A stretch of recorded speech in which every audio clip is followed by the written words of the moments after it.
These hackers based in Russia have disrupted American gas supplies and American meat supplies. Why do you think that these ransomware attacks have been rising since President Biden took office? Well, first, I would say these are private sector entities who have a responsibility to put in place measures to protect their own cybersecurity. As it relates to why criminal actors are taking actions against private sector entities, I don't think I'm the right one to speak to that. So total coincidence. I think you could certainly go track down those cyber criminals in Russia and have a good chat with them. Okay, if you have any leads, we'll take that. Okay. We're wondering if Russia has offered any cooperation or help in tracking down these hackers. I'm just not going to be reading out Russia's view or their role here. You can certainly ask them those questions. And in those conversations with the Russian government so far, do you get a sense that they are taking this seriously? Are they going to be taking steps to try and stop these bad actors?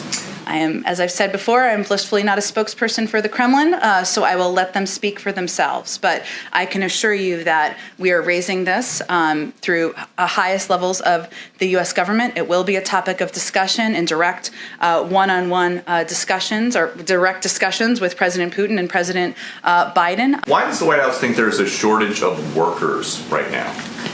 Well, we've talked about this a bit in the past, but happy to go through it. So one, our view is that it's going to take time for workers to regain confidence in the safety of the workplace. You mentioned thoughts about safety. You're celebrating the number of vaccinations today. You say the vaccines work. COVID cases are way down. You're right. Is there any thought here that some of the worker shortage could be driven by the extra $300 in weekly unemployment benefits through September? I will say, Peter, that our economists and our assessment, and the assessment of many economists out there, is that the impact, the largest impact, are on issues related to the pandemic. Has the president or the vice president seen the video from last Friday of a 5-year-old boy dropped off along the border yelling to the adults who abandoned him, no, don't go, no? Well, I've seen the video. It is heartbreaking, and the reason we continue to be very clear, regularly migrating to the United States puts ourselves and others at risk. That's why we've relaunched certain efforts to build a more fair and orderly immigration system, including programs like the Central American Minors Program that allows kids who are eligible to apply from within country. President Biden campaigned on ending the federal death penalty. When is he going to take steps to do that? He did campaign on that and has talked about his views on the death penalty. I don't have any update on any forward action. His delay there a sign that perhaps he doesn't feel as strongly about this as maybe he sounded when he was campaigning? I don't think it's a sign of that. There's a legal process and a Department of Justice process that would be standard in any scenario here. He changed his mind on the death penalty because during I didn't convey he changed his mind.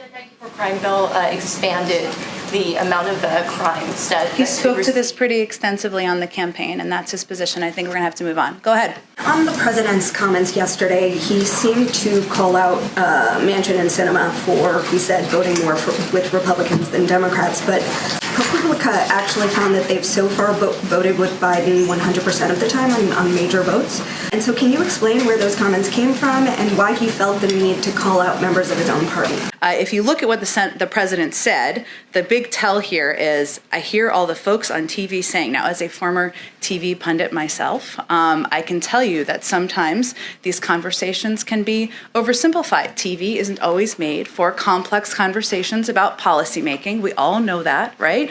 And what the president was simply conveying is that his threshold, his litmus test is not to see eye to eye on every single detail of every issue. Did seem to suggest that he is in favor of filibuster reform and wants to see that move. So why hasn't he been more prominent in calling for that? And is he pressuring Manchin and Sinema to move on that issue privately? I wouldn't say that his comments yesterday were conveying a new position on his view on the filibuster. His full comment was by saying that Manchin and Sinema are standing in the way of his agenda, essentially. What was he referencing? That's not exactly what he said. I think it's important to quote him directly. What he said was, I hear all the folks on TV saying, why doesn't Biden get this done? Well, because Biden only has a majority of effectively 4 votes in the House and a tie in the Senate with 2 members of the Senate who vote more with my Republican friends. Congress. He was not giving a specific commentary on a policy. He was conveying again that sometimes that's the summary, shorthand version that he sees on cable news at times. On what President Biden said about Senator Manchin and Senator Sinema, are you saying that that was not a criticism of the two of them? It was not, no. That he considers them both friends. He considers them both good working partners. And he also believes that in democracy, we don't have to see eye to eye on every detail of every single issue in order to work together. And that's something he talked about a lot on the campaign trail. We know that student debt is a big driver in racial, economic inequality. So why didn't he include that, and where does the White House want to go on that issue? Well, first I would say that one of the ways anyone can know out there about how much the president cares about student debt and student loans is by simply looking at his budget. And the budget he proposed and rolled out last Friday. He makes 2 years of community college free, along with a major increase in Pell Grants that will drastically reduce the cost of an education beyond high school. Why doesn't the budget include $10,000 in student loan debt forgiveness, for example? That's something that he called on Congress to do when he was a candidate. And he'd be happy to sign a bill into law if they passed that bill, and he'd look forward to having it on his desk. Briefly, how does he expect the vice president to prioritize these multiple things that she has in her agenda? Well, I would say just as the president has to balance a number of different priorities, whether it's the American Jobs Plan or working to protect us from ransomware attacks or preparing for an international summit and all of the other entities that are on the president's plate, a modern day vice president does the same thing. So he's confident in her ability to take on a robust agenda, which she certainly has on her plate. I'll come to you next. Sorry, go ahead. It's okay, go ahead. No, go ahead. I was so chivalrous there. Go ahead. Okay. I'm just curious. Sorry. We'll come back to you. Happy Wednesday. Don't be distracted by Andrew's fabulous seersucker suit over here.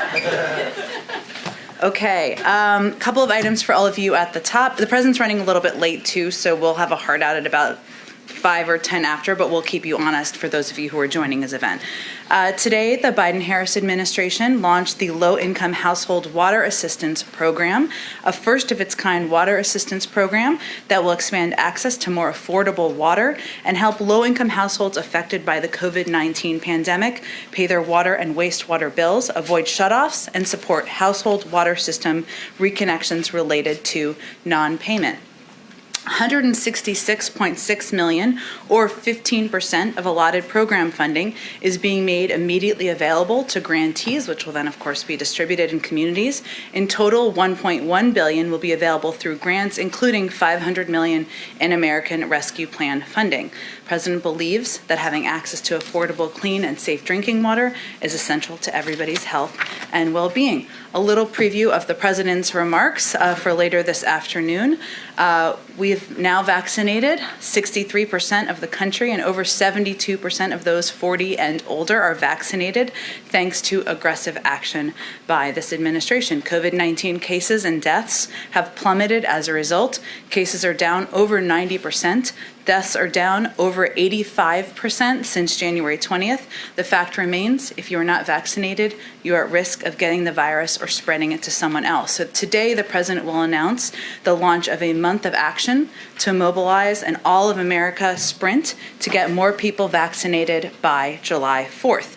Community leaders, faith partners, businesses, celebrities, athletes, colleges, and thousands of volunteers will participate in this nationwide campaign. And as part of the month of action, we're making it even easier to get vaccinated, which, as we've seen, is the key to increasing numbers and getting more shots in arms. So the nation's largest child care providers will be watching kids for free while parents get the shot. Vaccines will happen at barbershops, baseball games, and NASCAR races. Pharmacies will be open 24 hours on Fridays. And throughout our time in office, we've led a whole of government effort to get the vaccine out. So this next month, we're continuing to build on that by leading canvassing, phone banking, texting into areas with low vaccination rates, coordinating vaccine events. More than 100 organizations have committed to hosting over 1,000 events the first weekend alone. And we're also launching a national vaccination tour. The Vice President will lead a tour to key communities across the South and Midwest. That will be coming up. And we're launching a Mayor's Challenge, and you've seen a little bit of activity about this already, where cities compete to boost vaccination rates through canvassing, local partnerships, and incentives for people. And through the COVID-19 College Challenge, more than 230 colleges and universities are taking a pledge and committing to take action to get their students and communities vaccinated. And finally, businesses like Anheuser-Busch, Kroger, and DoorDash are stepping up to offer all adults free beer on July 4th, the chance to win $1 million, and free meals for people who get vaccinated at community health centers. We've seen Krispy Kreme has done this. I would not recommend a Krispy Kreme with a beer, but I'll leave that to other people to decide. Finally, the President wants to convey his heartfelt congratulations to Congresswoman-elect Melanie Stansberry on her decisive victory last night, marking the first time in over 100 years that a special election has been won by a larger margin than their party received in the previous general election. He looks forward to working with her in Congress. Alex, why don't you kick us off? Sure, I have a couple of questions. First on JBS. Can you confirm that the ransom demand came from Our Evil? I know it's a criminal organization likely based in Russia, and was the ransom paid? And then can you speak a little bit about, have you seen any progress on this call from the government for business and private sector to work with the federal government in updating their cybersecurity measures? Sure. On the last part, I'm not in a place to confirm the specifics of the ransom request or the origin. Obviously, our team is continuing to evaluate, and I would send you to the company for any specific questions about the ransom request.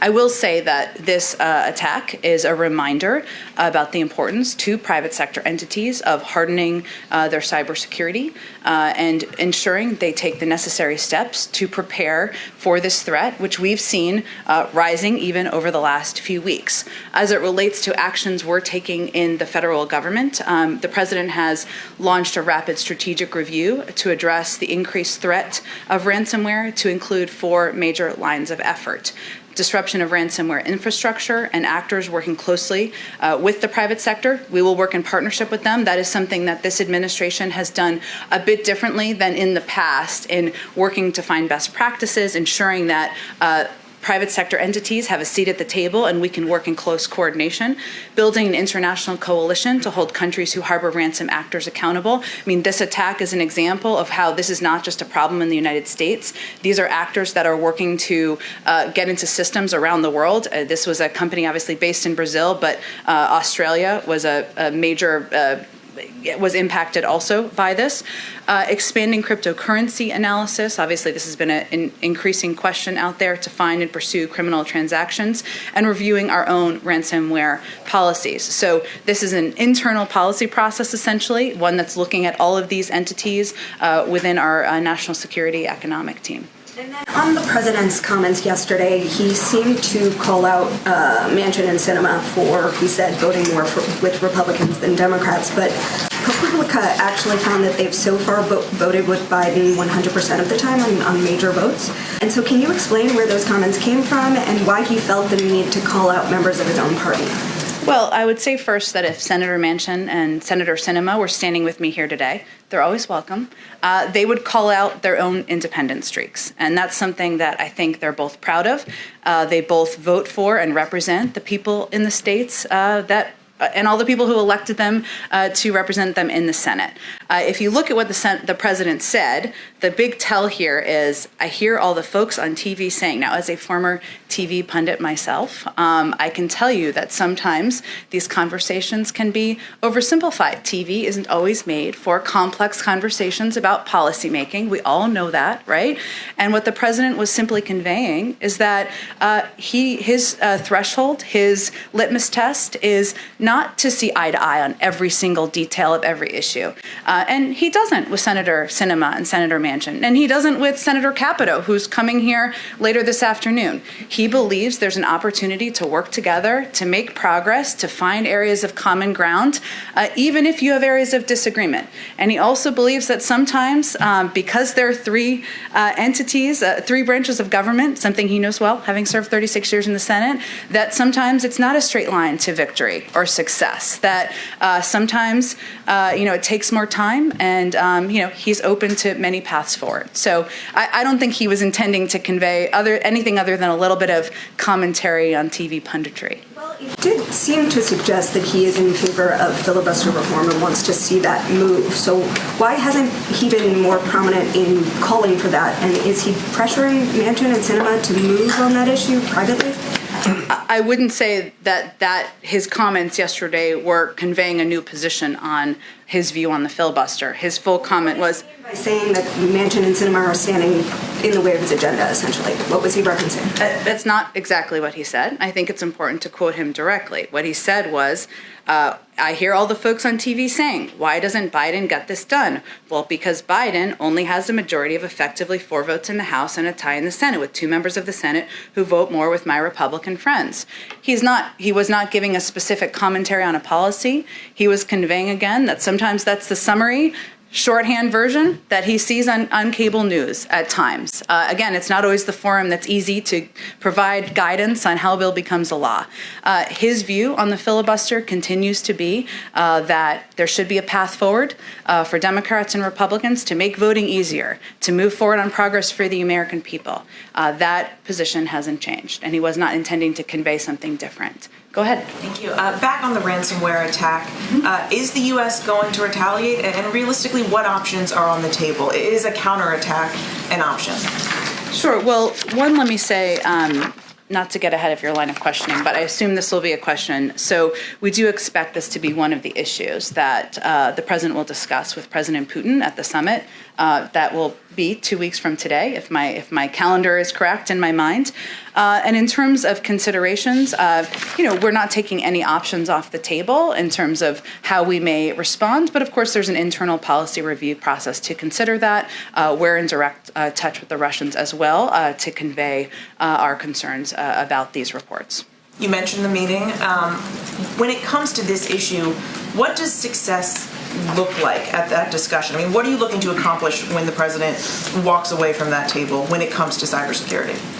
Well, first, let me say that, this is an issue that we have discussed with the Russian government, the specific issue, and we've discussed it in the past and delivered the message that responsible states do not harbor ransomware criminals. As we've also noted from here, and I noted in the beginning, obviously ransomware attacks, we've seen them increase over a period of time. It's an increasing threat to the private sector and to our critical infrastructure. And there are other countries, many of whom we will see when the president is in Europe, who have similar concerns. So we expect this to be an issue of discussion throughout the president's trip, I will say.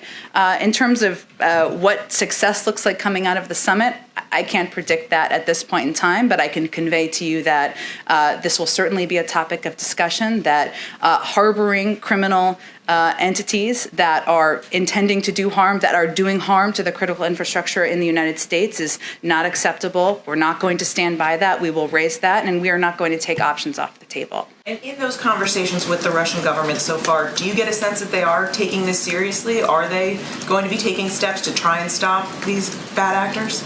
I am, as I've said before, I'm blissfully not a spokesperson for the Kremlin, so I will let them speak for themselves. But I can assure you that we are raising this through highest levels of the U.S. government. It will be a topic of discussion and direct one-on-one discussions or direct discussions with President Putin and President Biden happening in just a couple of weeks. And certainly protecting our own infrastructure in the United States is of utmost national security importance. And just one more on this topic, because the Russians are are outlining some of the things they would also like to discuss during the summit. The Foreign Minister Lavrov indicated that Russia wants to be discussing human rights violations in the U.S., saying they're following with interest the persecution of those persons who are accused of the riots on January 6th this year. I'm wondering what you make of that, where you think this is coming from.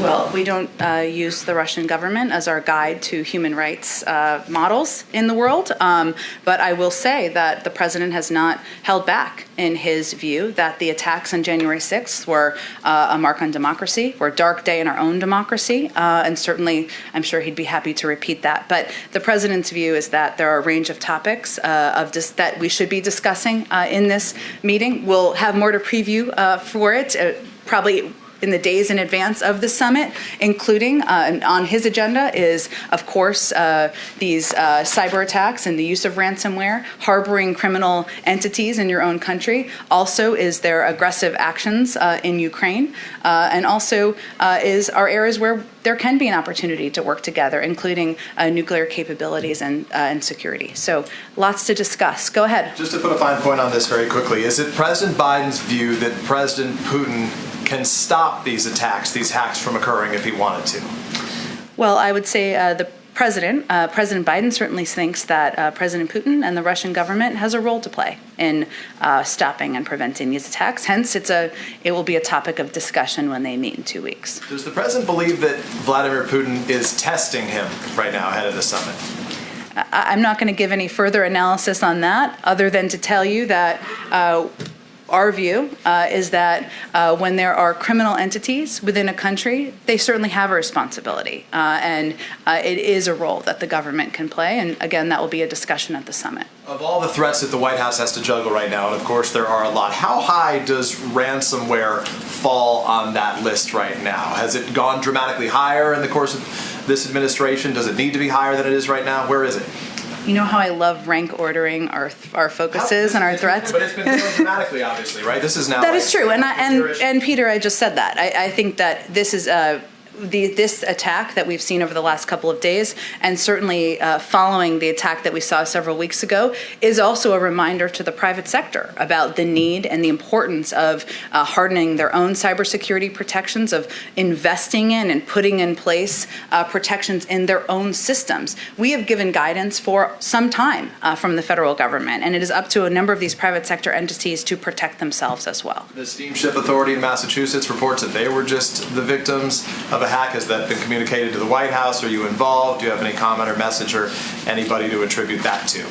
I have seen those reports. They just came out. Yes, exactly. I just don't have anything more for you on it, but we can see if there's more later this afternoon. Last one, if I can. Then in March, we heard from the National Security Advisor, Jake Sullivan. He came in here and told us that the U.S. in the near future, to use his words, would name who's responsible for the hack on the Microsoft exchange. So can you tell us who that is? Several months have passed, and what the holdup might be. I'm happy to check with our national security team and see if they have an update. As you know, they are quite careful and thorough. I should say thorough is probably the right word, in how they review and assess and provide public guidance. But we can see if there's anything more they can report out. Is the prevailing theory still that it's China, or can you not go any further than he did that? I don't think I have an update on it from what we've provided in the past. Thank you. Go ahead. Thanks, Jen. Why does the White House think there's a shortage of workers right now? Well, we've talked about this a bit in the past, but happy to go through it. So one, our view is that it's going to take time for workers to regain confidence in the safety of the workplace, reestablish childcare, school, and commuting arrangements, and finish getting vaccinated. And even when individuals get their first dose, we've seen a huge increase in that. As I started the briefing talking about, it's about a 5 to 6 week cycle. So we have expected that to have an impact. At the same time, as we look at all of the data, we know that our economy is growing faster than any time in the last 40 years. We're creating an average of 500,000 jobs a month, up from 60,000 a month before the president took office. And we're continuing to put in place policies and measures to ensure that we're helping people make ends meet, and we're helping the economy continue to grow. And you mentioned thoughts about safety. You're celebrating the number of vaccinations today. You say the vaccines work. COVID cases are way down. You're right. Is there any thought here that some of the worker shortage could be driven by the extra $300 in weekly unemployment benefits through September. I will say, Peter, that our economists and our assessment, and the assessment of many economists out there, is that the impact, the largest impact, are on issues related to the pandemic. And yes, you're right that the increased numbers, that's a good sign, it's a positive sign, but it's a 5 to 6 week cycle. So the data that was taken for the May jobs number, the jobs numbers that came out for April and early May, was from early April. That's almost 2 months ago, right? We'll see, we'll have jobs numbers come out on Friday. The vaccination rates are continuing to go up, and in terms of people being fully safe, fully vaccinated, it's going to take some time. We always expected that to be a couple of months, and we expect to see continuing improvement in the numbers. On the JBS hack, these hackers based in Russia have disrupted American gas supplies and American meat supplies.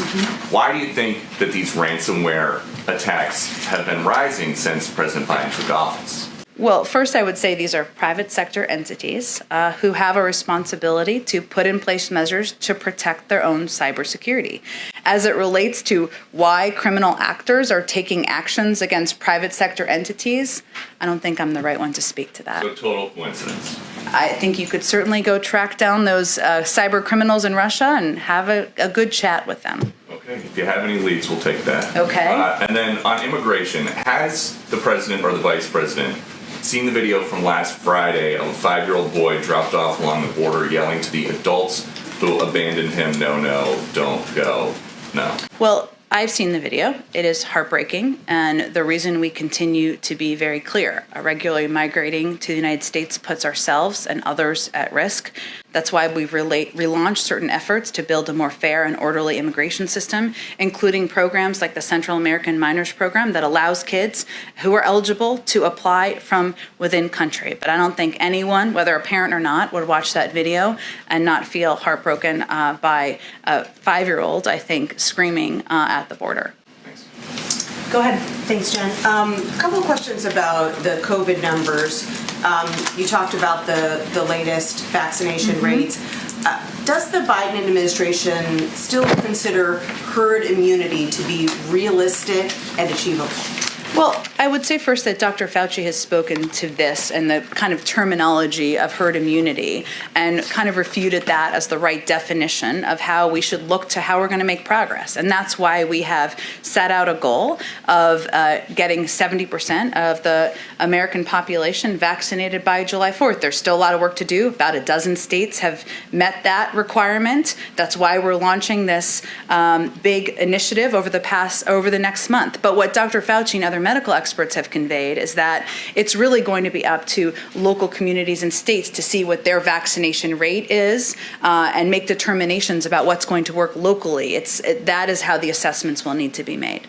You talked about the 90% drop in cases. Does the White House worry that as the number of cases drops, that these holdouts will actually be more reluctant to get vaccinated because they won't be as worried that they themselves will get sick?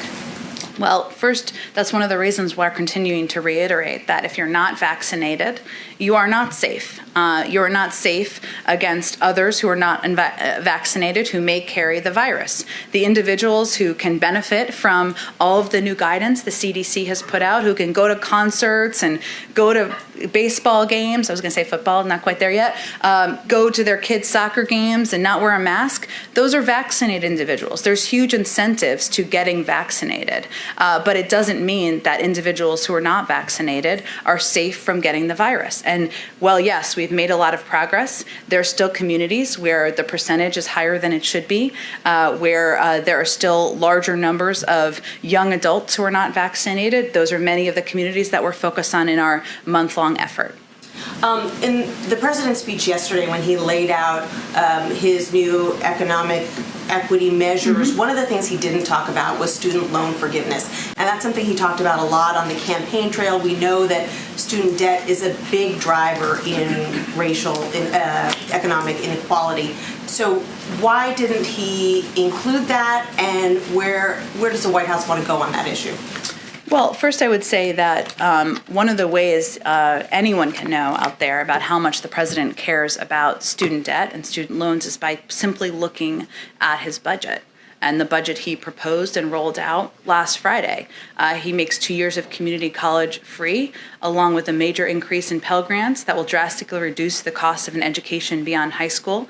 The American Families Plan, which he proposed, we still need to get it, of course, signed into law or passed and signed into law, which is included also in the president's budget, includes a historic $47 billion of investments in HBCUs, tribal colleges and universities, and minority-serving institutions. And these institutions are critical to helping underrepresented students move to the top of the income ladder. And so President Biden is calling for a historic investment in these areas. And those are things that are laid out specifically in his budget and shows his desire and commitment to level the playing field and provide necessary assistance. Why doesn't the budget include $10,000 in student loan debt forgiveness, for example? That's something that he called on Congress to do when he was a candidate. And he'd be happy to sign a bill into law if they pass that bill, and he'd look forward to having it on his desk. Go ahead. Thank you, Jen. Just a couple of follow-ups on JBS. Obviously, the White House is engaging directly with Russia on this, and we were wondering if Russia has offered any cooperation or help in tracking down these hackers. I'm just not going to be reading out Russia's view or their role here. You can certainly ask them those questions. And considering this is obviously the third Russia-linked attack this year, and we understand that the president will bring this up in his meeting with President Putin, but is the administration really considering any actions in addition to that to make sure that this doesn't happen? Sanctions or any other actions that are perhaps on the table? Sure. I mean, as I said, I think in response to an earlier question, we're not taking options off of the table, but it's just an opportunity. There will be an opportunity for the president to discuss this directly with President Putin, to reiterate the fact that we believe that responsible states do not harbor ransomware criminals, and that, and as he said, as we said around Colonial and the Colonial hack or the Colonial ransomware attack, we will continue to be in direct touch with Moscow. We will continue to make the case that responsible countries need to take decisive action against ransomware networks. At the same time, as I noted a little bit earlier too, we're doing our own review of a range of options as well from here.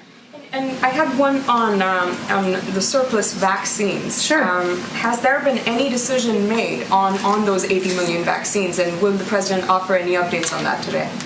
He won't offer any updates on that today. Hopefully we'll have more for you on that soon. I know there's a lot of interest, and as I've noted earlier or previously, what we want to do is not just convey, hopefully, some of the vaccine may be going, but also what our approach will be to ensure that it is distributed in an equitable manner around the world. So all of that would be a part of any announcement at the appropriate time.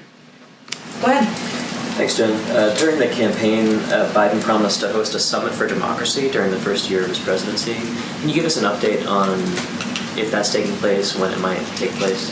I don't have any date or schedule for you. We have some time left in the year, fortunately, but I don't have any update for you on the timing. Is he still planning to do it in his first year? That still remains the plan. Okay. And then can you say anything more about the specific mandate that the president gave to the vice president on voting? Sure. That he mentioned yesterday. I mean, how is he going to measure success on that? Well, first, let me say that the president sees the vice president as an important partner and somebody who can work to take on challenging and hard initiatives. That's the role of the modern day vice president. And she actually asked to run point and lead on voting rights. It's an issue that she is personally committed to and passionate about. As she conveyed in her statement yesterday, she expects in the weeks ahead to engage not just with the American people, but with voting rights organizations, community organizations, the private sector to help strengthen and uplift efforts on voting rights nationwide. That includes working with members of Congress, certainly to move legislation forward, something the president strongly supports. It also includes working with local organizations, working with states to see how to make voting more accessible to people across the country. So I think the president is looking to work with the vice president as a partner and looking forward to her taking on this important initiative, something something that's a priority to him as well, and I'm sure he'll be regularly updated on her Does progress. he expect the Vice President to travel to these states that have imposed voting restrictions in their state laws? I think the Vice President will have more to say about how she will approach this effort. As you know, she's traveling to the Northern Triangle over the next couple of days on one of the other initiatives she's leading, but I expect she'll have more to say in the coming weeks. Briefly, how does he expect the Vice President to prioritize these multiple things that she has in her agenda? Well, I would say just as the president has to balance a number of different priorities, whether it's the American Jobs Plan or working to protect us from ransomware attacks or preparing for an international summit and all of the other entities that are on the president's plate, a modern day vice president does the same thing. So he's confident in her ability to take on a robust agenda, which she certainly has on her plate. Go ahead. Yeah, thanks, Jen. I'm curious if you can kind I'll of come to you describe. next. Sorry, go ahead. It's okay. Oh, Go sorry. ahead. No, go ahead. I was so chivalrous there. Go ahead. Okay. I'm just curious. See how Sorry. I do that? We'll come back if to you. you can describe for us, how thin is the president's patience when it comes to negotiating some of these bipartisan agreements he wants to see? Not just with infrastructure today, but for example, whether it's police reform or the jobs plan. At some point, does he say to his fellow Democrats, we just have to go at it alone? And then does that mean we're going to see more executive orders as a result? Well, first, I would say that the president has a bit of experience legislating, and his approach is to look for ways we can find common ground. That's exactly what he's going to do when he meets with Senator Capito this afternoon. Negotiations mean both sides continue to make moves toward each other. Both sides continue to look for areas where they agree, and that's what he's prepared to do, and he's hopeful this meeting is an opportunity to do. At the same time, we're working on a number of different paths. There's discussions between bipartisan members in the Senate about how they might come to agreement on a path forward on a historic investment in infrastructure, on a version of the American Jobs Plan. He's eager to see what they have to offer.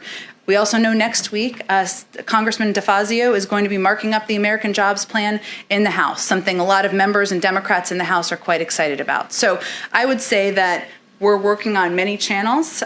He's going to have discussions with all of these entities and parties, and he knows that sometimes in this journey, in this path, you have to keep a range of options on the table. And his level of patience?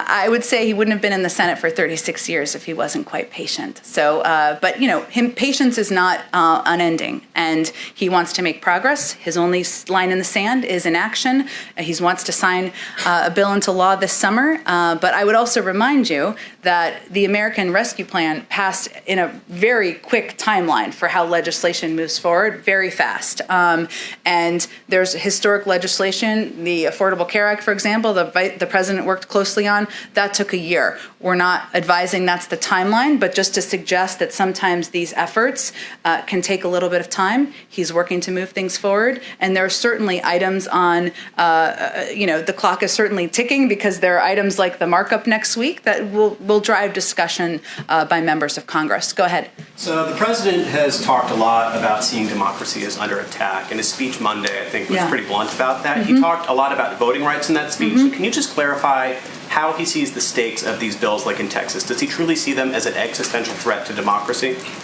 Well, I would say that first, he believes that the Texas legislation is a part of a concerted attack on our democracy being advanced, as we have seen, not just in Texas, as you well know, but in states across the country on the basis of the same repeatedly disproven lies that led to the assault on our nation's capital on January 6th. So that is, of course, of great concern to the president. He thinks that must stop. It must be easier, not harder, for all eligible voters to vote, to register and cast their ballots. We need to move forward and not backward. And the fact of the matter is that the Texas legislation would make it harder to vote in a state where it is already too hard for many people to vote. But it's not the only state where we're seeing this troubling trend. But this is one of the reasons why he asked his vice president, or she asked for it, but he certainly was thrilled to have her leading the effort on voting rights moving forward, given this is a huge priority to him and a huge priority to her as well. Question on a much different scope. I have a follow-up on the free beer announcement. Can you just clarify, because Anheuser-Busch says this is in partnership with the White House. Can you clarify what that means? Is like the federal government subsidizing this at all? And also, are there any concerns that this is kind of the way that they're going about this with like upload a picture of yourself if there's any sort of data harvesting aspect to this promotion? Well, I think all the in partnership means is that we've been encouraging private sector entities to take actions to incentivize people to get vaccinated, given we know that will ensure that more Americans have shots in their arms, are safe, are healthy, and communities can return back to normal. Obviously, as it relates, we take data security and people's privacy incredibly seriously, and certainly if there was an area of concern, we would speak out against that. But we have seen a number of these actions by private sector companies be quite effective, and more shots in arms is a good thing. Go ahead, Caitlin. The meeting with Senator Capito today, should we expect President Biden to give her any kind of deadline for a major breakthrough on these talks to happen? I wouldn't expect this meeting to be an exchange of paper. It would be more of a discussion, and certainly we'll see what comes out of the meeting and what the appropriate next step is. But I don't know. I'm not going to predetermine that before the meeting even begins. And should we expect it to be one-on-one, or will White House staff be in the room? Just to clarify. I would expect at least a portion of it to be one-on-one, if not the whole meeting. But I can check on that for you too. Okay, and just to follow up on your comments on what President Biden said about Senator Manchin and Senator Sinema, are you saying that that was not a criticism of the two of them? It was not. No, that he considers them both friends. He considers them both good working partners. And he also believes that in democracy, we don't have to see eye to eye on every detail of every single issue in order to work together. And he certainly thinks that reflects their relationship. But even saying two Democrats vote with Republicans more than they do with their my own party. Republican friends. I would say that the fact that the president is having Senator Capito here today and has been having ongoing discussions with Republicans in the Senate, and that he's eager to find a path forward on bipartisan work certainly tells you, I think, what you need to know about what he thinks about working with people even when there's disagreement. Go ahead. Just a few quick ones. The NAACP criticized Biden's plan, as was mentioned earlier, about not including the cancellation of student debt. In April, Ron Klain said that the president had asked the Education Department to prepare a memo on wiping out debt through executive action, and said hopefully we'll see that in the next few weeks. Is there any update on that memo about kind of what the president might do on that front? I don't have an update. It was Department of Education, but also a legal review as well. Okay, and then one question on Israel. Does Biden have a view on Naftali Bennett's past statements about annexing the West Bank and negating a two-state solution? How will Biden approach clear differences there on an issue? And does he still think he has a partner for peace in an Israeli government led by Bennett? Well, we're not going to weigh in on an ongoing political process in a foreign country. In Israel or anywhere in the world.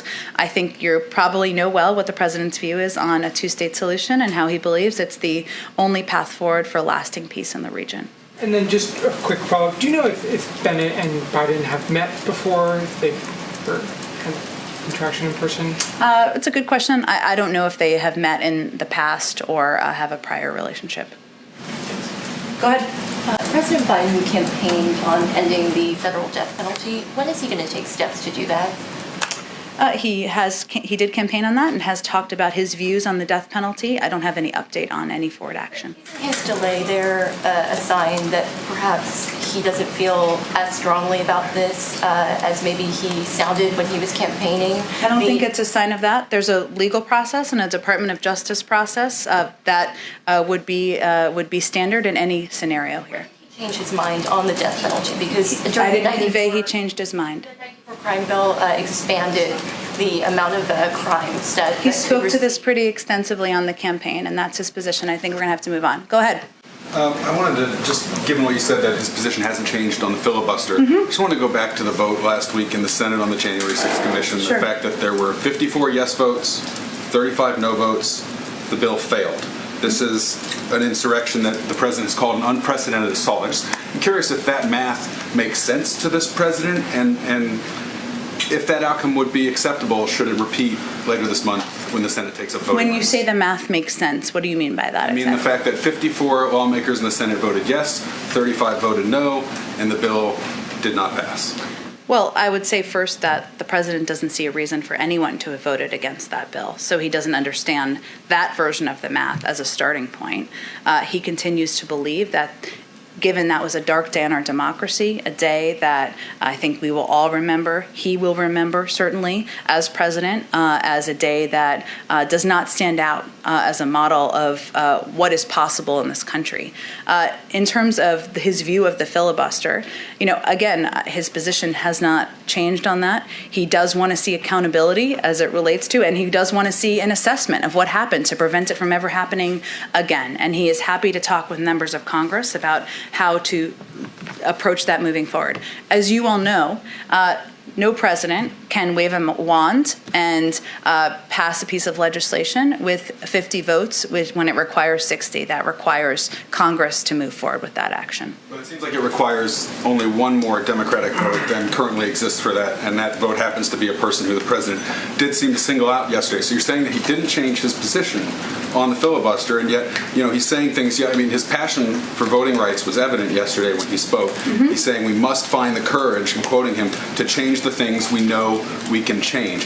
So I just want to be very sure that you're saying that should that outcome repeat itself later this month, if the Senate takes up voting rights, more than 50 lawmakers vote for a bill, but if the bill does not advance to his desk, is that something he's going to be okay living with? Again, I don't think the president is okay with a January 6th commission not being in place. He's not okay with voting rights not passing, and he will continue to advocate for both moving forward. Go ahead. Yes, as the president preparing for the summit with leaders of the NATO, some reports, surfaced regarding spying on Germany. How would that affect the summit and the reestablishment of the U.S.-NATO relations? I think you're referring to the reports from 2014, correct? That dated back to, I will say, my last time in government. I wouldn't say that, in 2014, let me say, the United States issued a full review of our approach to overseas surveillance. President Obama at that time issued a presidential directive that changed our approach in significant ways. So that is a lot that has happened over the last 7 years. And we will continue to work with our European allies and partners to address any questions through the appropriate national security channels. But I can tell you that President Biden will be able to reassure President Merkel and President Macron about current U.S. posture. And certainly we look forward to working together on a range of. Prime Minister Netanyahu said that he would stand against any agreement between with Iran, even if that would cause trouble with the Israeli-American relations. Is there any reaction from the White House regarding that? Sorry, the first part of your question was what? It was about. Netanyahu said that he would stand against any agreement on on Iran. Yes. Mm-hmm. Even if that would, result in tension with, American-Israeli relations. That's consistently been the Prime Minister's position. And what our responsibility is, and the responsibility of President Biden, is to act in the interest of the United States. And our view is that putting in place a diplomatic agreement, an agreement where we can prevent Iran from acquiring a nuclear weapon, where we have returned to the visibility we had before the former president pulled out of that deal, is in our interests. So we will continue to work and brief the leaders in Israel as we have over the last several years, but our position hasn't changed. Last question, if I may. Sure. The Israelis requested $1 billion, in military aid after what had just happened. Is the United States willing to and prepared to provide that aid?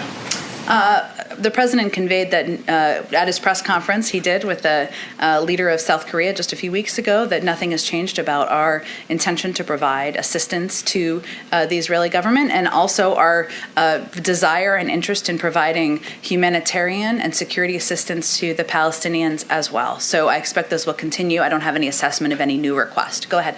Thank you, Jen. On the vaccination efforts, as of May 7th, only less than 7% of the ICE detainee population, about 22,000 detainees, had been vaccinated. Where is that process going? The ACLU has demanded this White House via a letter to speed up that process. So do you have an update? And also, how do you plan to vaccinate eligible unaccompanied minors who are in detention?